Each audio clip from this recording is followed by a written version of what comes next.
여러분 안녕하세요. 금융파생상품론 수업 시작할게요. 자, 오늘은 금리 수업에 대해서 공부할 텐데요. 금리 수업이라고 하는 것은 변동금리와 고정금리를 교환하는 겁니다. 이거는 누가 이제 은행에서 대출을 받았어요. 변동금리로 돈을 빌린 겁니다. 그러면 이제 뭐 매월 또는 뭐 몇 달에 한 번씩 이자가 나가겠죠. 그러면 변동금리 현금 흐름이 생기는 겁니다. 변동금리로 돈이 나가는 현금 흐름이 생겨요. 그런 다음에 이제 그리고 나서 이제 이 변동금리 현금 흐름을 다른 은행에게 떠넘기고 대신에 그 상대 은행으로부터 고정금리 금액을 받는 뭐 이런 식으로 수업을 체결할 수 있고요. 혹은 그 반대로 은행에게 고정금리를 주고 변동금리를 받는 수업을 체결할 수도 있고, 이러한 것들을 우리가 금리 수업이다 얘기를 합니다. 그래서 이제 금리 수업의 경우에 보통 단일 통화에 대해서 뭐 달러로 계산해서 그 금리를 주고받고, 또 원화로 계산해서 금리를 주고받고, 뭐 그렇게 이루어지고 있죠. 그래서 이제 그 금리를 주고받을 때 이제 얼마의 금리를 주고받을 거냐, 그러니까 수업 레이트라 그래요. 수업 레이트, 인터레스트 레이트, 이자율 그러듯이 수업 이자율을 얘기를 하는 겁니다. 두 가지 수업 레이트를 우리가 설정하고 있는데요. 하나는 변동금리를 받는 대신에 얼마의 고정금리를 줄까, 아니 고정금리의 그 레이트를 얘기하는 거거든요. 변동금리를 받는 대신에 지급해줄 고정금리 금액, 고정금리 이자율, 그죠? 반대로 변동금리를 주는 대신에 받고자 하는 고정금리 이자율. 그래서 고정금리를 기준으로 생각하면 됩니다. 고정금리를 내줄 때는, 그죠?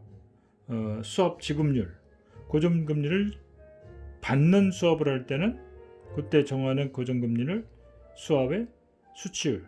뭘 주고 뭘 받느냐? 고정금리를 주는 거 지급률, 고정금리를 받는 거 수치율.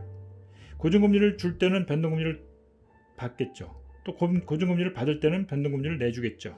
그렇게 수업을 크게 두 종류로 본다면, 내줄 때의 고정금리의 크기, 페이 레이트, 고정금리를 받을 때의 고정금리 크기, 수업 수치율, 이렇게 구분을 하는 겁니다. 페이 레이트, 리시브 레이트, 이렇게 얘기를 합니다. 자, 예를 들어서 이런 게 있어요. 다음과 같은 표처럼 예를 들어서 이제 봅시다. 수업을 전문으로 하는 국제금융기관이 있습니다. 보통 이런 거는 이제 그 세계적으로 가장 신용도가 높고 또 규모가 큰 그런 국제 금융은행들이 이런 수업을 많이 다루는 딜러 역할을 해요. 지금 이 표를 보면요, 다음과 같이 수업에 대한 가격표를 이렇게 제시를 합니다. 일종의 이게 수업에 대한 가격표입니다. 뭐냐면 기준으로 삼는 금리를 이제 US 트레저리 레이트, US 트레저리, 미국 국무성 단기 금리를 기준으로 합니다. 그래서 단기 금리가 이제 재무성 금리가 4.54%로 이제 우리가 알려져 있다고 칩시다. 여기에 대해서 수업 스프레드를 다음과 같이 고시를 해요. 우리 스프레드란 말은 앞에서도 여러 번 배웠죠. 뭐 비드하고 오퍼, 즉 사겠다는 가격, 팔겠다는 가격, 그런 걸 차이를 스프레드라고 그래요. 싸게 사서 비싸게 팔고 보통 그렇게 딜러들이 제시를 하잖아요. 그렇죠? 그런 식으로 스프레드를 먹는 겁니다. 쉽게 생각하면 이런 거예요. 중고 자동차 딜러가 있다. 그럼 예를 들어서 어떤 자동차를 1,000만 원에 구입한 가격은 1,000만 원에 사가지고 이거를 고쳐가지고 1,500만 원에 판다. 500만 원, 이게 이제 살 때는 1,000만 원에 사고 팔 때는 1,500만 원에 팔겠다. 여기 비드, 에스크, 스프레드가 되는 거예요. 이 스프레드 크기 차이만큼을 이제 이익으로 챙기는 것이죠. 자, 이 경우에 이제 기준은 4.54%인데 40, 50 스프레드, 이건 BPS로 계산합니다. 1BPS는 뭐예요? 베이시스 포인트의 약자죠. 앞에서 얘기했나 모르겠네요. 베이시스 포인트. 이거는 1베이시스 포인트는 100분의 1%입니다. 1%는 0.01%죠. 그거에 또 100분의 1을 1bp라고 불러요. 40bp면 0.4%, 50%면 50bp면은 50%를 의미합니다. 그러면 이제 40과 50을 얘기한다는 얘기는 기준금리 40에다가 4.54에다가 40bp를 더하면 4.94가 되겠죠.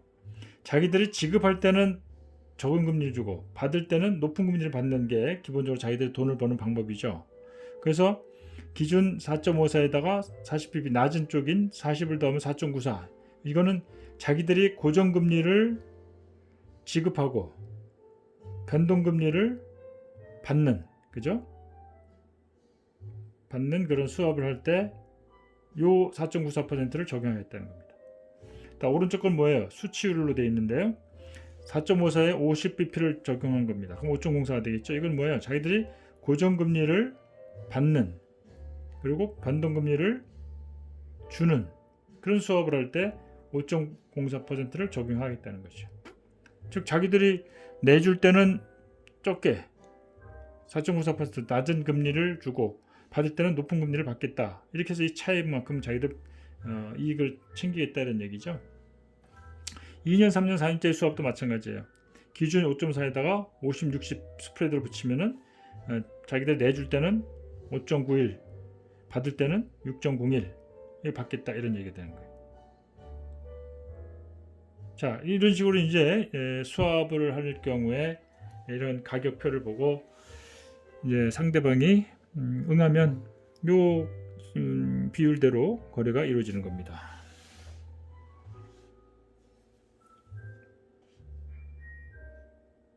자, 여기가 이제 여기 교재 설명이 되어 있고요. 그래서 그림을 보면 이제 우리가 그 수익률 곡선에서 보듯이 기간이 길면은 수익률이 올라가잖아요. 여기 수익률이 이렇게 기준이 되는 미국 재무상 단기 채권의 수익률이 있고요. 이걸 기준으로 해서 지급률, 수익률이 결정되는데 수치율이 지급률보다 높게 형성된다. 뭐 그런 거를 보여주는 건 별로 중요한 건 아니고요.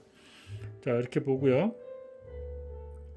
수합시장에서 고정금리를 지급하자 할 때 그 제공하는 거를 수합 레이트를 지급률, 페이 레이트, 받는 금리를 수치율 또는 리시브 레이트라고 합니다. 이러한 수합 레이트는 거래 상대자의 신용도에 따라 달라져요. 거래 당사자 간의 신용도 차이가 수합 레이트에 반영이 됩니다. 자, 그러면 본격적으로 금리 수합의 가치를 이제 평가하는 방법을 배울 텐데요. 이 가치를 평가하는 것이 왜 중요할까요? 우리가 물건을 사고 팔 때도 그것의 적정 가치를 알아야 적정한 돈을 주고 구매하고 판매하고 할 거 아니에요. 내가 물건을 사러 갔을 때 그 적정 가치를 모르면 상대방이 바가지를 씌워도 모르고 그냥 사잖아요. 그렇죠? 뭐 하여튼 해외여행 다닐 때도 그래서 이제 바가지 안 쓰기 위해서 여러 가격 비교를 해서 적정 가치를 따지고 또 내가 주관적으로 이거는 이 정도 가치가 있겠다 싶으면 이제 그것에 보다 좀 싸다면 사고 그거보다 비싸면 이거는 못 사고 그러는 것이죠. 이 금융상품의 경우도 그래요.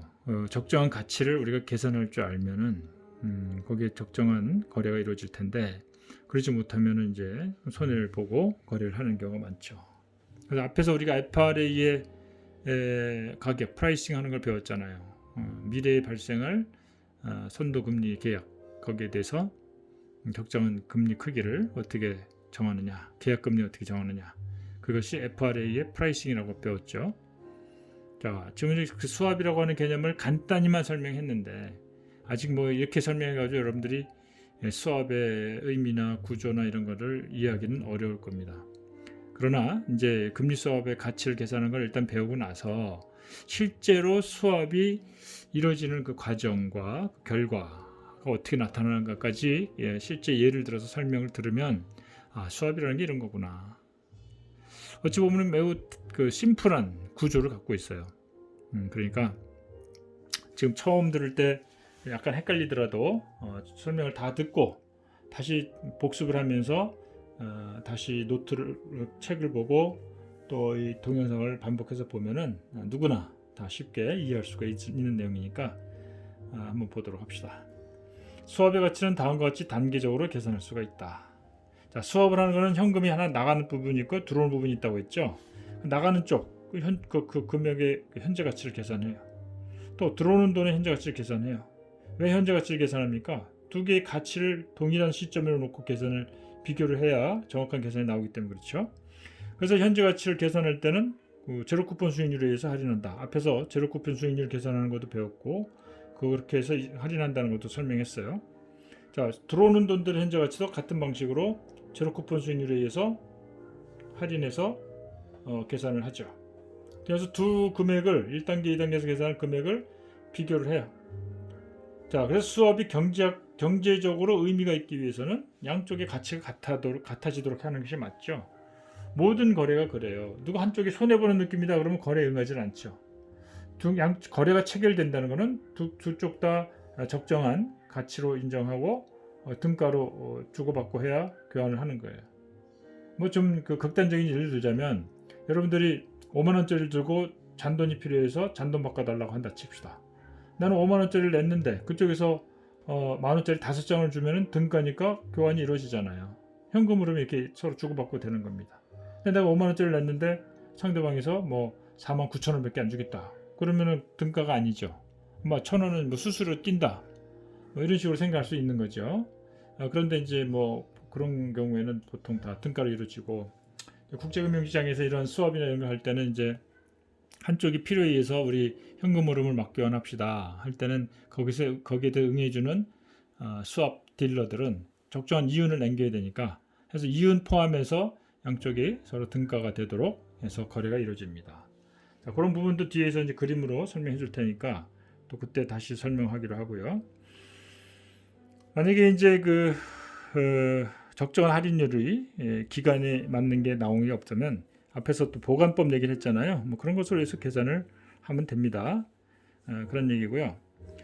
그래서 이제 수압의 가치를 평가할 때 어떤 수익률을 제로 쿠폰 수익률을 적용하느냐 할 때는 보수적으로 계산하기 위해서, 즉 수입은 최소화로 계산하고 지출은 최대로 계산해요. 그렇게 해서도 돈이 남으면 안정적으로 보수적으로 돈이 남는다고 할 수 있는 것이죠.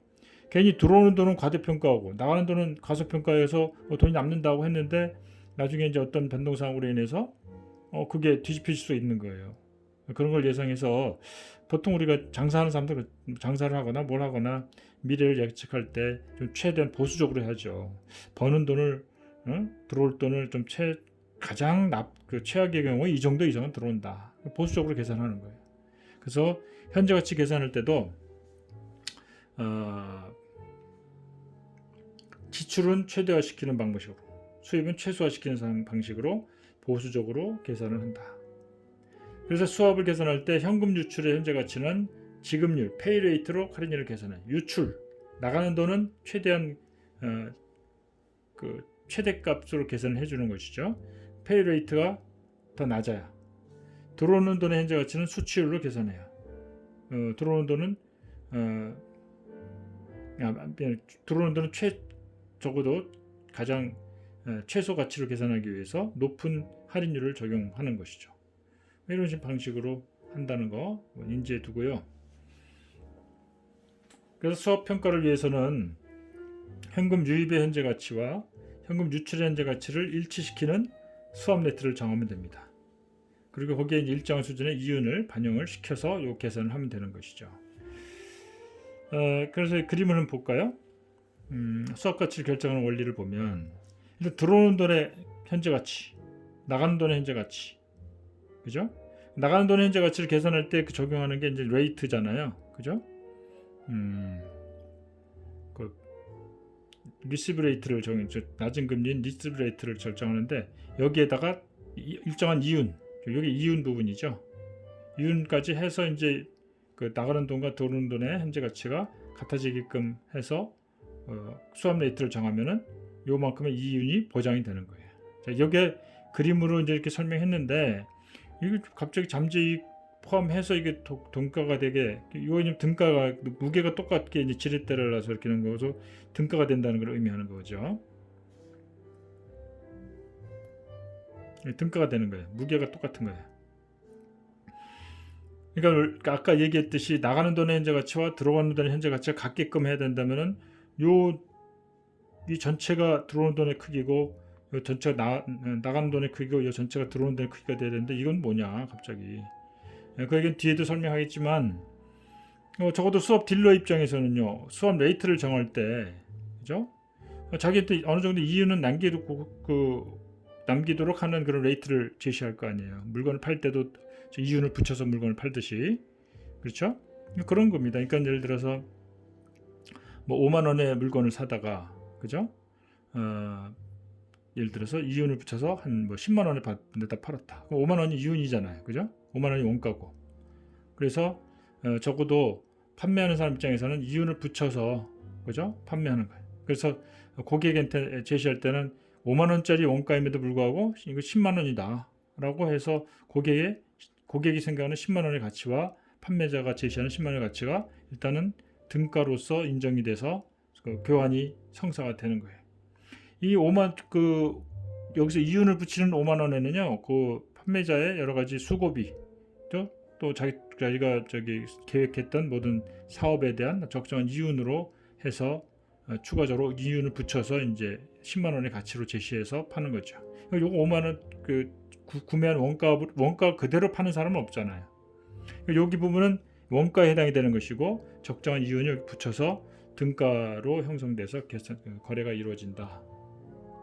좀 설명이 좀 약간 두서가 없을지 모르지만 그런 의미로 계산합니다. 자, 지금 여기에 명확하게 이해가 안 되더라도 뒤에 가서 계산하는 걸 과정을 보면 이거 별거 아니구나 하는 걸 알 수가 있습니다. 자, 이렇게 계산을 할 수 있고요. 그럼 먼저 수압의 가치를 평가하는 프라이싱을 하기 전에 수압을 했을 때 손익이 얼마가 나올 것인가부터 계산하는 걸 한번 설명을 하죠. 우리가 FRA를 설명할 때도 계약금리는 이미 정해졌다고 가정하고 그럼 이거로부터 얼마의 손익이 이루어지느냐 당사자 간에 얼마의 돈이 왔다 갔다 하는가 계산을 하고 나서 그 다음에 FRA 프라이싱으로 FRA의 그 금리 미래 금리죠. 그걸 결정하는 과정 간단한 거지만 그걸 살펴봤잖아요. 같은 방식으로 여기서도 일단 금리 수합을 했을 때 수합 레이트가 정해졌다고 가정하고 그랬을 때 그런 그 레이트 하에서 수합을 한 경우에 얼마의 손익이 발생하는가 그걸 먼저 본 다음에 익숙해진 다음에 수합 레이트를 그러면 어떻게 정하는가 그게 수합 프라이싱이죠. 그걸 볼 겁니다. 자, A은행과 B은행이 금리 수합을 체결했다고 합시다.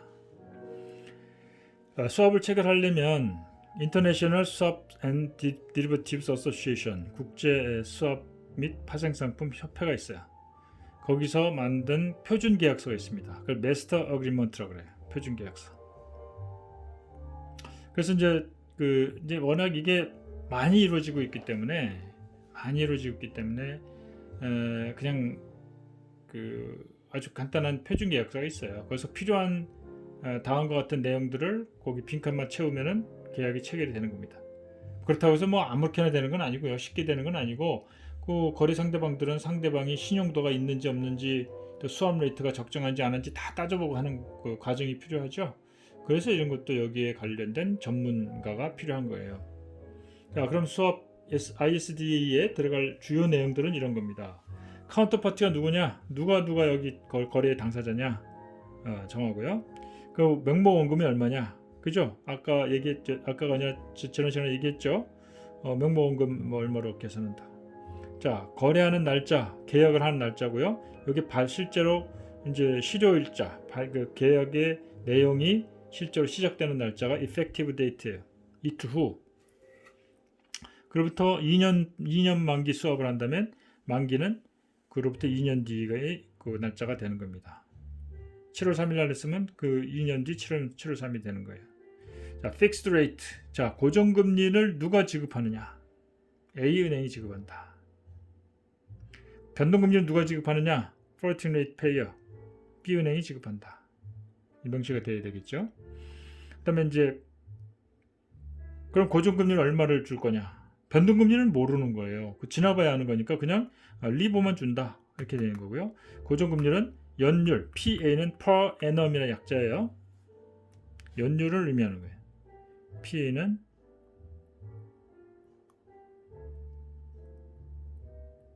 우리가 1인당 GDP를 per capita GDP라고 그러잖아요. 1인당 GDP를. 자, per가 이제 그런 의미예요. 그래서 per annum 그러면 연율로 표시한 이자율이라는 뜻입니다. 연율로 5.9%의 고정금리를 A가 B에게 지급한다는 거죠. 그리고 그 day count fraction은 즉 고정금리 계산하는 day count fraction하고 변동금리 지급하는 day count fraction이 다를 수가 있어요. 고정금리는 한 달은 무조건 30일, 1년은 무조건 360일로 계산한다. 이런 식이고, 그다음에 고정금리는 그래하고 이제 변동금리 지급하는 건 B은행이고요. 그럼 얼마를 지급하느냐? 리보를 준다. 자, 여기 리보에 대한 설명을 좀 하자면 리보는 런던 인터내셔널 뱅크 오퍼드 레이트의 약자예요. 자, 런던 인터내셔널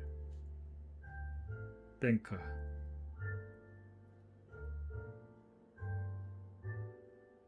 오퍼드 레이트. 여기서 제시하는 이자율이다. 뭐 런던에 있는 국제은행들이 많잖아요. 거기서 이제 3개월 만기 금리는 얼마, 3개월 만기 예금, 6개월 만기 금리는 얼마, 1년 만기 얼마 이렇게 제시하는 것들이 있어요. 그거를 리보라고 그래요. 리보도 이제 3개월 만기, 6개월 만기, 뭐 1년 만기, 12개월 만기 뭐 등등등이 있습니다. 자, 그 리보 6months rate 6개월짜리 리보를 가지고 계산해서 주겠다는 겁니다. 그러니까 이제 6개월짜리 예금 금리를 B가 A에게 지급하겠다는 거예요. 여기에다 일부 또 덧붙여 줄 수도 있어요. 리보 플러스 알파, 리보 플러스 뭐 40bp를 더 준다. 이게 가상금리죠. 리보는 기준이고 가상금리. 리보에다가 0.4%죠. 얹어서 주겠다 이런 얘기가 돼요. 이게 스프레드. 이게 이제 이건 또 스프레드라고 불러요. 스프레드라는 말이 여러 가지 용어로 의미를 써요. 비드 오퍼 레이트 차이를 스프레드라고 하고 추가로 주는 것들 또 스프레드라고 부르기도 해요. 이거는 뭐 그렇게 관행상 부르는 거니까 여러분들이 그냥 그렇게 알아두면 되겠고요.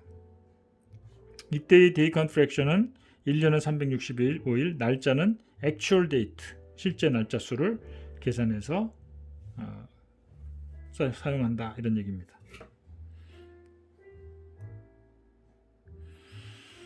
자, 그러면 이제 수업 체결 당사자 A와 B가 있어요. 명목원금은 100만 불, 체결일은 7월 1일, 발효일은 2영업 후인 7월 3일, 만기일은 2년 뒤인 7월 3일이 된다 이겁니다. 이 수업에서 여러분들 연도가 좀 거슬리면 고치세요. 2020년 7월 1일, 그죠? 2영업일인 2020년 7월 3일, 2022년 7월 3일 이렇게 하면 되겠죠.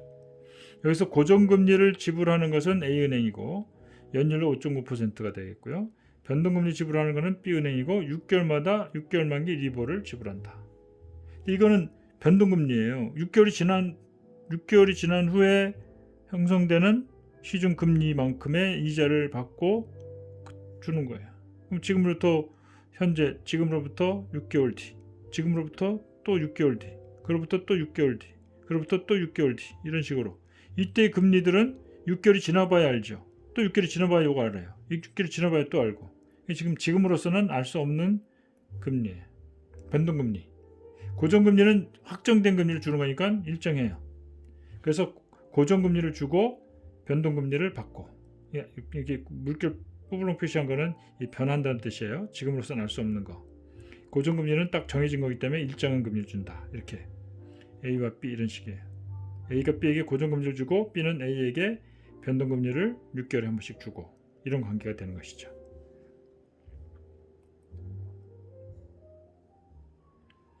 이 수업에서 A은행을 기준으로 보면 A은행의 현금 흐름은 다음과 같다.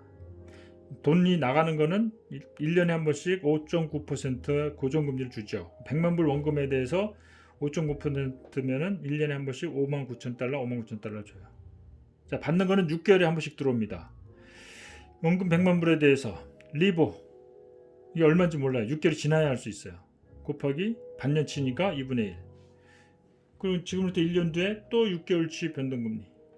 또 6개월치 이렇게 해서 4번에 걸쳐서 변동금리를 나눠서 받고요. 나가는 거는 59,000불씩 이렇게 2번에 고정금리가 정해진 금액에 나가게 되죠.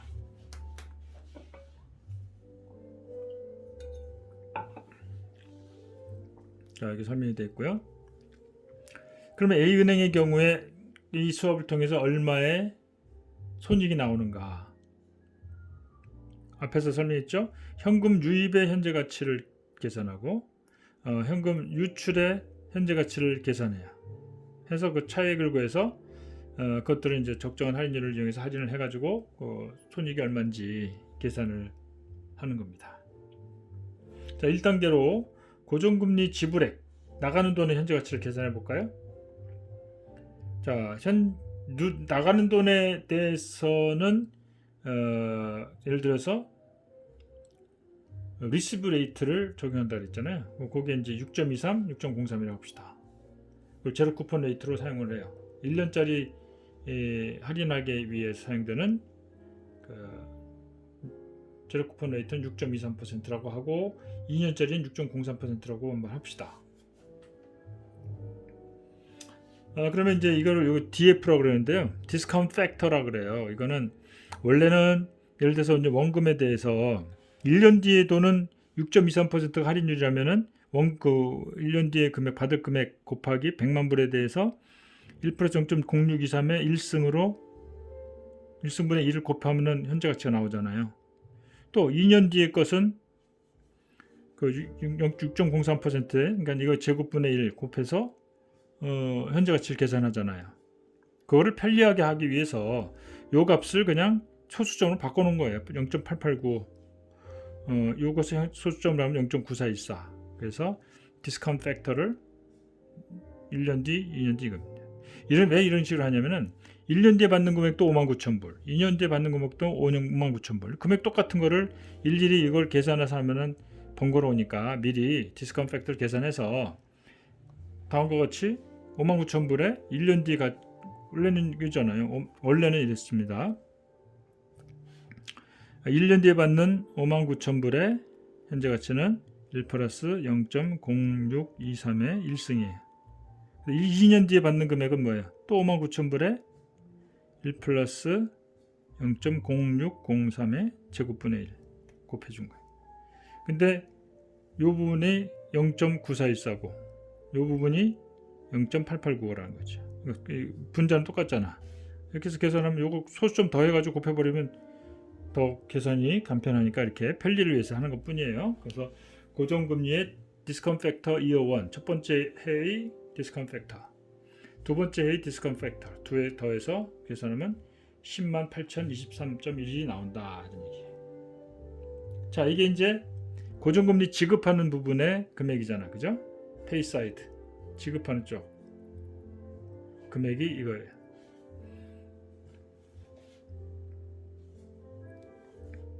자, 두 번째는 이제 유입액 들어오는 돈의 현재 가치를 계산하겠죠. 자, 여기에 이제 문제가 있어요. 고정금리는 금리를 아니까 계산하기가 쉽잖아요. 근데 변동금리 부분은 지나봐야 하는 거잖아요. 리보라는 것이. 그렇죠? 아까 얘기했지만 들어오는 돈 나간 돈 계산할 때 이거는 6개월 후에 시중에서 결정되는 금리를 알아내서 이걸 계산해야 되는 거잖아요. 그죠? 또 12개월이 지난 돈은 12개월 지난 후에 런던 국제금융시장에서의 금리를 조사해서 적용하는 거잖아요. 지금 알 수가 없어요.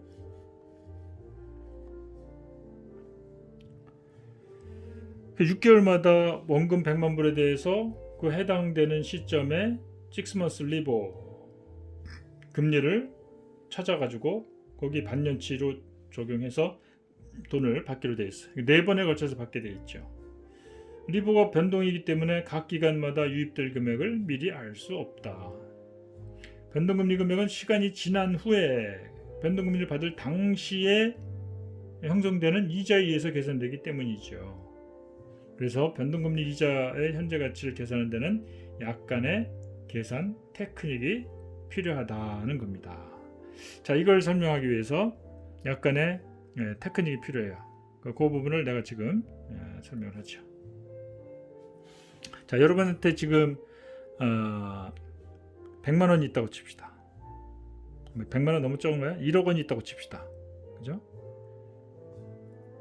1억 원이 있어요. 1억 원을 가지고 여러분이 3년 만기 정기 예금을 한다고 칩시다. 그러면 이제 이 1억 원을 지금 쓸 수도 있지만, 그죠? 3년 만기에 뭐 예금을 넣어서 이자를 원해서 받을 수가 있어요. 그럼 결국은 3년 동안 예금을 해서 받는 총 금액의 현재 가치가 적어도 지금의 갖고 있는 1억의 현재 가치하고 적어도 같을 정도의 이자를 줘야 된다는 거예요. 그래야 돈을 갖고 있는 여러분이 은행에 맡겨서 적어도 손해는 안 볼 정도의 이자는 줘야 될 거 아니에요. 받아야 될 거 아니에요. 그죠? 그러면 어떻게 될까요? 내가 3년 동안 1억을 맡겼어요. 그러면 뭐 이자율이 예를 들어서 뭐 변동금리를 준다 가정해봐요. 그럼 1년에 한 번씩 이자를 받는다 칩시다. 1년, 2년, 3년. 1년 뒤에 받는 이자 금액이 있어요. 2년 후에 받는 이자 금액이 있어요. 3년 뒤에 받는 이자 금액 플러스 원금이죠. 그랬을 때 지금 현재의 1억하고 이 3년 동안 그 예금을 했을 때 받는 원금과 이자들의 현재 가치 합계하고 서로 등가가 될 정도의 이자를 줘야 된다는 거예요. 요 합계, 요거 현재 가치로. 그죠? 그러면 여기 바로 1년 후에 받는 변동금리 이자, 그죠? 2년 뒤에 받는 변동금리 이자의 현재 가치, PV라고 합시다. 2년 뒤에 받는 이자의 현재 가치, 3년 뒤에 받는 이자의 현재 가치 더하기 3년 뒤에 찾게 될 원금의 현재 가치. 이 모든 것들의 합계, 이것들이 바로 우변에 있는 이게 되는 것이죠. 이거 같아야 돼요. 적어도 같아야 은행에 돈을 맡기는 그런 동기가 생기는 것이죠. 만약에 이게 현재 가치가 작다, 우측에 은행에 맡겨서 받는 돈의 현재 가치를 계산해 보니까 현재 가치 1억보다 모자란다. 그럼 누가 3년 만기 예금을 하겠어요? 안 하죠. 그래서 그러면은 이자를 올려줄 거예요. 같아질 때까지. 그죠? 이게 크다면. 반대로 이게 더 크다면, 이 현재가치 합계가 이게 지금 1억보다 더 크다면 사람들 누구나 다 여기 이 예금에 돈을 맡기는 사람들이 늘어나겠죠. 돈이 자꾸 공급이 늘어나면 어떻게 해요? 금리가 내려가게 돼 있어요. 결국은 이게 3년 동안 맡긴 그 원리금 합계 현재 가치가 1억 원의 현재 가치보다 작으면 이쪽에 더 돈이 자꾸 이제 빠져나가니까 이쪽에 금리를 올려줄 거란 말이에요. 그리고 만약에 이쪽이 더 금액이 크다, 그러면 사람들이 다 돈이 이쪽으로 몰리니까, 자금이 많이 몰리니까 이자는 내려갈 것이고, 이 과정이 계속 반복되다 보면 언젠가는 이 균형 상태에서는 이것이 같아질 때 그 3년 만기 정기예금 금리의 그죠? 금리가 적정한 수준이 결정될 거란 말이에요. 자, 요거를 이해를 해야 돼요. 자, 그렇다면 다음과 같은 얘기가 성립이 되는 것이죠. 이거 다시 깨끗한 거로 바꿀까요?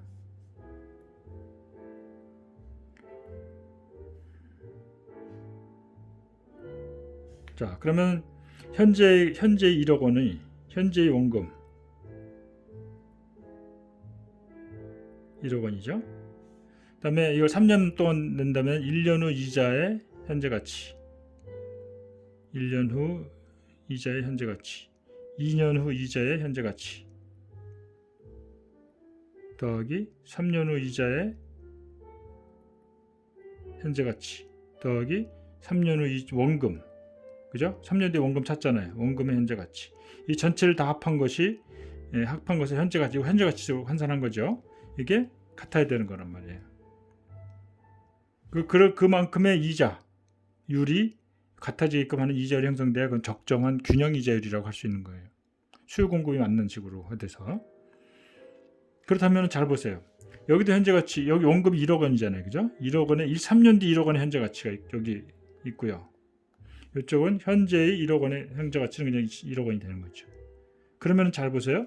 요거는 변동금리이기 때문에 지금 알 수가 없는 금액이에요. 근데 이 등식에 의하면 요걸 넘기면은 요 고스란히 나오잖아요. 그렇죠? 현재 원금의 현재 가치. 자, 원금의 현재 가치에서 그 3년 뒤 원금의 현재 가치 빼줘요. 그럼 뭐가 남아요? 중간에 받을 변동금리 이자의 현재 가치 합계가 나오는 거죠. 자, 요 테크닉을 쓰는 거예요. 자, 지금 우리가 수업을 할 때 미래 변동금리 발생하는 것에 대해서 그 금액의 가치를 계산하려고 하는데 그거 지금 알 수가 없단 말이에요. 그래서 그 경우에 명목원금의 현재 가치에서 만기 때 원금의 현재 가치를 빼면 남는 게 바로 중간에 받을 이자, 변동금리 이자에 의한 그 현금 그 흐름 그 금액의 현재 가치가 나오는 것이죠. 자, 그 얘기가 여기 설명이 되는 거예요. 자, 여기서 중간에 받는 이자들의 1년의 이자 수입을 리보 스트림이라고 부릅니다. 스트림은 무슨 흐름을 얘기해요. 물줄기 같은 거죠. 은행에게는 현재 명목원금을 보유하는 것이나 1번, 2번 리보 스트림과 함께 만기 때 원금을 받는 것의 현재 가치 크기가 균형 상태에서는 같아져야 되는 거예요. 1번의 크기와 2번의 크기가. 지금 왜냐하면 1번 크기가 더 크다면 여유자금을 가진 사람이 예금하지 않고 현금을 많이 보유하게 된다. 반대로 2번의 가치가 더 크면 사람들이 현금 대신에 은행 예금으로 많이 몰리게 돼서 은행 이자는 내려가고 그래서 이 과정이 반복되다 보면 이제 균형을 이루는 그런 상황이 되는 것이죠. 이 과정은 1과 2가 같아질 때까지 계속된다. 따라서 리보 스트림의 현재 가치는 계약 초기의 명목원금에서 만기 때 명목원금의 현재 가치를 차감해서 구할 수가 있다. 그런 얘기예요. 이게 이제 일종의 좀 테크니컬한 얘기죠. 그래서 이제 그 제로 쿠폰 레이트가 수치율로서 이렇게 주어진다고 칩시다. 이거는 들어오는 돈이니까 수치율로 그 계산을 하는데 이것도 디스카운트 팩터를 계산했어요. 그러면 자 PV 현재 가치, 리버 스트림의 현재 가치는 초기 명목원금에서 2년 뒤 명목원금의 현재 가치를 빼주는 거죠. 2년 뒤 그 디스카운트 팩터 0.8878이었어요. 그러니까 초기 명목원금 100만 불에서 2년 뒤 명목원금의 현재 가치 빼주면 11만 2,200이 되는 것이죠. 그러면 자 다시 돌아가서 그러면 이 수업으로부터의 수익 P&L 손익이죠. 요건 손익 Profit and Loss의 약자예요. 손익은 들어오는 돈의 현재 가치에서 나가는 돈의 현재 가치를 빼주는 것이죠. 변동금리 들어오는 돈이 11만 2,200이고요. 나가는 돈 고정금리 나가는 게 앞에서 계산한 10만 8,023이 나왔어요. 이 차액 4,176.9 요게 이 수업을 통해서 벌어들이는 수익이 되는 겁니다. 자 오늘은 수업 손익 계산하는 것만 설명하고 마치고요. 다음 시간에 그러면 수업 그 레이트를 결정하는 수업 프라이싱에 대한 얘기를 다음 시간에 하도록 하겠습니다. 자, 여러분들 수고했습니다.